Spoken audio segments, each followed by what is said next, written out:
The country that created BlackBerries and gave birth to iPhones has more than 300 million wireless users. And in the name of national security, the U.S. government will soon have a direct link to each and every handheld device. It's like a police officer's gun.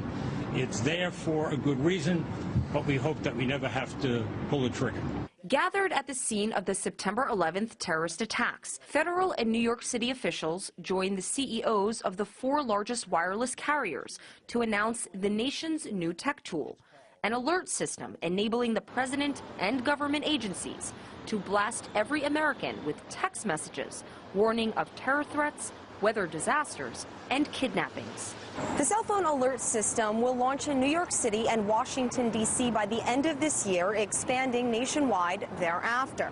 Wireless users may have the option of not receiving certain alerts, though Americans will not be able to opt out of text messages sent by the U.S. president. Opponents say politicians are promoting more fear while providing little protection.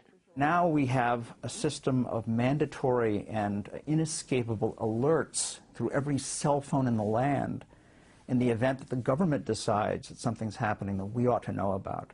Now, just as the introduction of the Patriot Act came right after 9/11, so this new kind of technological invasion comes to us without any public discussion right after the assassination of Osama bin Laden.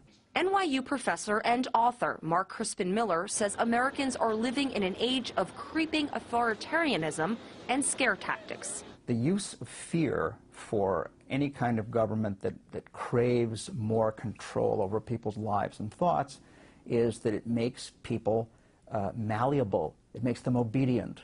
I mean, you go to any airport today and you can see this in action, that people are meekly taking off their shoes, submitting to getting groped.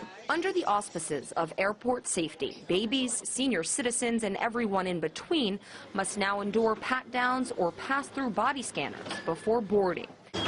In the case of Muslim Americans, that may not be enough. 6 days following the killing of Osama bin Laden, 4 imams on 2 separate U.S. flights were illegally kicked off planes for looking suspicious. You have a few hate mongers who can arouse their, evoke their emotions, and that's what people do. They play on people's emotions. They play on people's ignorance about Islam and Muslims, you see? And so this was created a climate of fear, you see? If you see something suspicious in the parking lot or in the store, say something immediately. In December, the Department of Homeland Security began encouraging Americans to report suspicious activity to the country's largest food retailer. Walmart's partnership with Washington has been accused of perpetrating a climate of panic and subsequent need for more surveillance.